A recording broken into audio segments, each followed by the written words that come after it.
बिस्मिल्लाहिर्रहमानिर्रहीम। अस्सलाम वालेकुम स्टूडेंट्स, कैसे हैं आप सब। Once again I welcome you on my channel ELZ। I hope you liked my last video. This is my second video and I request you please subscribe my channel and press the bell icon so that you can receive my every new video easily. Okay, come to the point. As I told you that I will take start of my lectures with poetry. So my today's topic is Layer, the first poem of the poetry. Before starting my lecture, I want to tell you one thing, that there will be always 2 or 3 parts of my each topic, and it will be depend on the detail or length of the topic. In this part, I will explain the poem, and the questions which are expected by the university will be discussed in the next lecture, which is mentioned as layer part 2. Let's start the lecture. Layer. Layer is the first poem of the poetry which is written by William Davies. William Davies is the poet of the Layer, and his life duration was 1871 to 1940.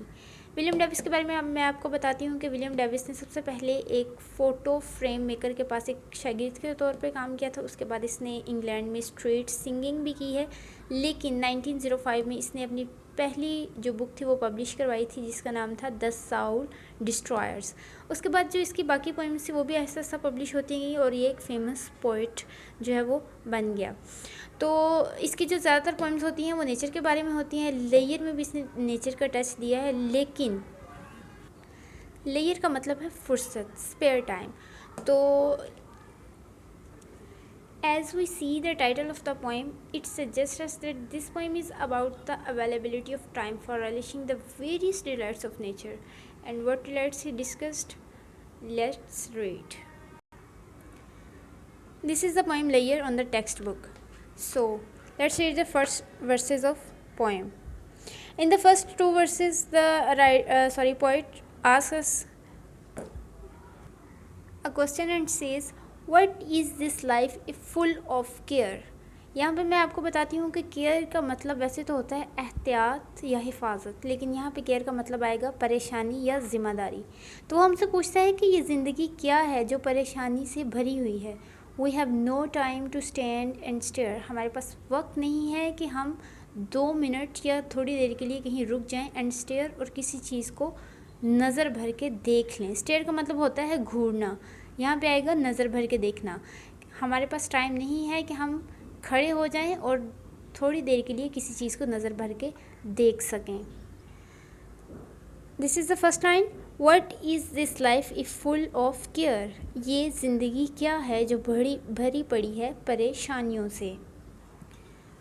We have no time to stand and stare. हमारे पास वक्त नहीं है रुकने का और किसी चीज़ को नज़र भर के देखने का। तो इन 2 लाइनों में जो पोइट है वो हमें ये कहना चाहता है कि हमारे पास वक्त नहीं है कि हम किसी भी चीज़ को 2 मिनट के लिए देख सकें, और हमने अपनी ज़िंदगी को कितनी ज़्यादा परेशानियों से भर रखा है। तो इस ज़िंदगी का क्या फ़ायदा है, क्या है ये ज़िंदगी अगर ये परेशानियों से भरी हुई है और हमारे पास किसी भी चीज़ को नज़र भर के देखने का वक्त नहीं है। No time to stand beneath the boughs. हमारे पास वक्त नहीं है कि हम शाखों के नीचे खड़े हो सकें। बाव्स का मतलब है शाखें, बीनीथ का मतलब है नीचे। हमारे पास वक्त नहीं है कि हम शाखों के नीचे खड़े हो सकें। And stare as long as sheep और काउस, और नज़र भर कर देख सकें उतनी देर तक जितनी के मवाशी। इन लाइनों में जो शायर है वो हमें कंपैरिजन करता है एक मवाशी के साथ या मवाशियों के साथ। वो हमसे कहता है कि हमसे अच्छे तो मवाशी हैं जो दरख्त की शाखों के नीचे खड़े होकर कुदरत को एंजॉय कर सकते हैं, और हमारे पास तो इतनी भी फुर्सत नहीं कि हम थोड़ी देर के लिए कुदरती मनाजिर को देख सकें और उनको एंजॉय कर सकें। तो ये जो फर्स्ट स्टैंजा है, इसमें जो शायर है वो हमसे पहली 2 लाइनों में क्वेश्चन पूछता है कि ये ज़िंदगी क्या है अगर ये परेशानियों से भरी हुई है, और सेकंड लाइन पे वो हमसे कहता है कि हमारे पास वक्त नहीं है कि हम 2 घड़ी कहीं खड़े हो जाएं और किसी चीज़ को नज़र भर कर देख सकें। थर्ड लाइन में वो हमसे कहता है कि हमारे पास टाइम नहीं है कि हम दरख्त की शाखों के नीचे खड़े हो सकें, और फोर्थ लाइन में वो हमसे कहता है कि हम किसी चीज़ को नज़र भर कर देख सकें जितना कि कोई मुआशी। तो इन पहली 4 लाइनों में वो हमसे गिला करता है इस बात का कि हमारे पास वक्त नहीं है, हमने अपनी ज़िंदगी को इस कदर मसरूफ़ कर लिया है अपनी डेली रूटीन्स में, अपनी मटेरियलिस्टिक जो परसूट्स हैं उनमें हमने ख़ुद को इतना ज़्यादा इन्वॉल्व कर लिया है कि हमारे पास फुर्सत ही नहीं है कि हम ख़ुद को थोड़ा रिलैक्स कर सकें, ख़ुद को थोड़ा इंजॉय करा सकें कुदरती मनाज़िर के साथ। ये कुदरती मनाज़िर जो अल्लाह ताला ने हमारे लिए बनाए हैं, इनको हम थोड़ी देर के लिए खड़ा होकर हम इनको देख सकें, इंजॉय कर सकें। और फिर वो लास्ट पे जो है इस स्टैंज़ा के लास्ट पे हमें कंपैरिजन करता है मुआशियों के साथ, और वो कहता है कि हमसे अच्छे तो मुआशी हैं जिनके पास इतनी फ़ुर्सत है कि वो दरख्त के नीचे खड़े होकर कुदरती मनाज़िर को इंजॉय करते हैं, उनको नज़र भर कर देखते हैं। No time to see when woods we pass, हमारे पास वक्त नहीं है कि हम जंगलात में से गुज़रते हुए देख सकें। Where squirrels hide their nuts in grass, जहाँ जो गुलहरियाँ हैं वो अपने अखरोट घास में छुपाती हैं। इन 2 लाइंस में जो शायर है वो हमसे कहता है कि जब हम जंगलात में से गुज़रते हैं तो हमारे पास इतनी फ़ुर्सत नहीं होती कि हम 2 मिनट के लिए वहाँ रुकें और उन गुलहरियों को देखें जो घास में अपने अखरोट छुपाती हैं।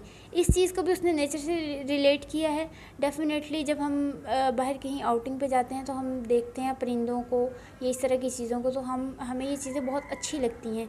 लेकिन आजकल जो इंसान है उसने ख़ुद को इतना ज़्यादा जो है वो मसरूफ़ कर लिया है कि उसके पास फ़ुर्सत ही नहीं है कि वो इन छोटी-छोटी जो कुदरती चीज़ें हैं जिनसे हमें ज़हनी सुकून मिलता है, हमें दिली तस्कीन मिलती है, इन चीज़ों को हम थोड़ी देर के लिए देख सकें और इनको एंजॉय कर सकें।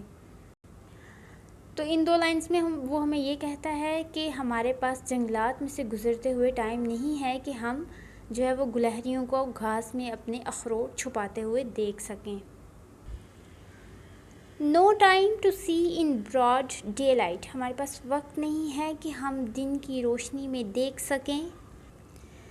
ब्रॉड का मीनिंग है वसी, डे लाइट है दिन की रोशनी में। No time to see in broad daylight, दिन की जो वसी रोशनी है उसमें हम देख सकें, इतना हमारे पास जो है वो वक्त नहीं है। Streams full of stars like skies at night, उस नदी को हम देख सकें जिसमें जब दिन की जो वसी रोशनी है वो पड़ती है तो वो जो नदी का पानी है वो ऐसे चमकता है जैसे कि रात के वक्त आसमान पर सितारे। यहाँ पे वो जो नदी का पानी है उसको कंपैरिजन कर रहा है आसमान के साथ, और जो दिन की रोशनी है उसको उसने कंपैरिजन किया है स्टार्स के साथ। जैसे रात के वक्त आसमान पे सितारे चमकते हैं तो दिन के वक्त जब जो रोशनी होती है, सूरज की जो शुआएँ होती हैं वो जब नदी के पानी में पड़ती हैं तो ऐसे लगता है जैसे सितारे चमक रहे हों। तो वो यहाँ पे कंपेयर करता है दिन की रोशनी में नदी के पानी को रात के वक्त आसमान पे चमकते हुए सितारों की तरह। तो वो कहता है कि हमारे पास फुर्सत नहीं है कि हम दिन के वक्त जो है वो नदी के पानी को इंजॉय कर सकें या उसको देख के हम जो है वो खुश हो सकें, जिस पे सूरज की जब रोशनी पड़ती है तो वो ऐसे चमकता है नदी का पानी जैसे कि रात के वक्त आसमान पे सितारे। No time to turn at beauty's glance, वो हमने जो पहले 3 स्टैंडर्स पढ़े हैं उनमें हमने देखा है कि जो शायर है वो बिल्कुल ऑर्डिनरी प्लेयर्स के बारे में बात करता है, डेली लाइफ की जो डिलाइट्स हैं उनके बारे में बात करता है कि हम जो है वो अपनी डेली लाइफ में जो छोटी छोटी डिलाइट्स हैं उनको हम मिस कर देते हैं। लेकिन जैसे ही उसने अपना 4th स्टैंडर्ड स्टार्ट किया है उसने अपनी जो बात है उसको बिल्कुल जो है वो बदल के रख दिया है। उसने अपनी बात को ऑर्डिनरी से एक्स्ट्रा ऑर्डिनरी में चेंज कर दिया है। यहाँ पर उसने कहा है no time to turn at beauty's glance, you can see that the B of the beauty is used as capital. So यहाँ पे उसने ब्यूटी को पर्सोनीफाई किया है। पर्सोनीफाई का मतलब होता है किसी चीज़ को शख्सियत अता करना।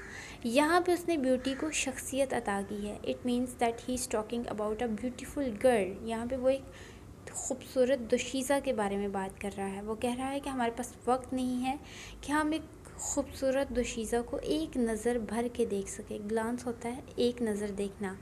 तो वो कहता है कि no time to turn at beauty's glance, हमारे पास वक्त नहीं है कि हम एक खूबसूरत दोशीज़ा को एक नज़र देख सकें।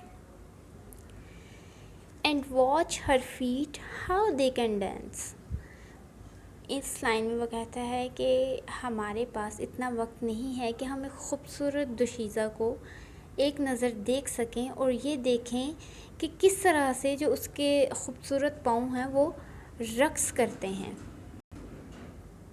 एंड वॉच हर फीट, और उसके कदमों को देख सकें, हाउ दे कैन डांस, कि वो किस तरह से रक्स करते हैं। नो टाइम टू वेट, हमारे पास वक्त नहीं है कि हम इंतज़ार कर सकें। टिल हर माउथ कैन, हता कि जो इसका चेहरा है। Once again, no time to wait, हमारे पास वक्त नहीं है इंतज़ार का। टिल हर माउथ कैन, हता कि जो इसका चेहरा है। Enrich that smile her eyes began, हता कि जो इसका चेहरा है वो भर जाए। इन रिच, भर जाए। दैट स्माइल, उस मुस्कुराहट से। हर आइज़ बिगेन, जो उसकी आँखों से शुरू होती है। तो इन जो दो लाइनें हैं, ये जो इनमें जो शायर है वो हमें ये कहता है कि हमारे पास वक्त नहीं है कि हम उसको, उस खूबसूरत दोशीज़ा को रक्स करते करते इतना इंतज़ार कर सकें कि जो उसका चेहरा है उस पर वो मुस्कुराहट आ जाए जो उसकी आँखों से शुरू होती है।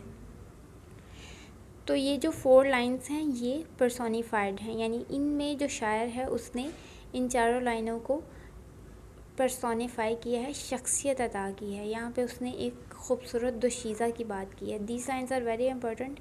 मोस्टली जो है वो एग्ज़ाम्स में ये जो 4 लाइंस हैं इनमें से कोई ना कोई वर्सेस जो है वो यूज़ हो जाती हैं अटैम्प्ट करने के लिए।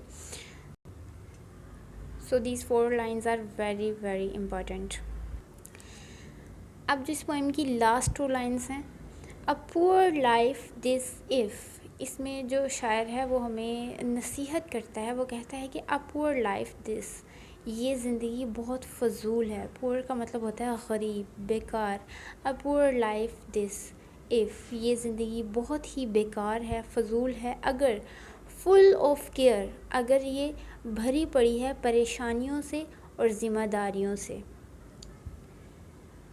We have no time to stand and stare, हमारे पास फुर्सत नहीं है कि हम कहीं रुक सकें और किसी चीज़ को नज़र भर कर देख सकें। ये जो लास्ट 2 लाइन्स हैं इनमें जो शायर है वो हमें नसीहत करता है कि ये ज़िंदगी बहुत ही फ़जूल है, बेकार है, अगर ये ज़िम्मेदारियों से भरी हुई है और अगर हमारे पास टाइम नहीं है कि हम कहीं रुक सकें और किसी खूबसूरत चीज़ को नज़र भर के देख सकें।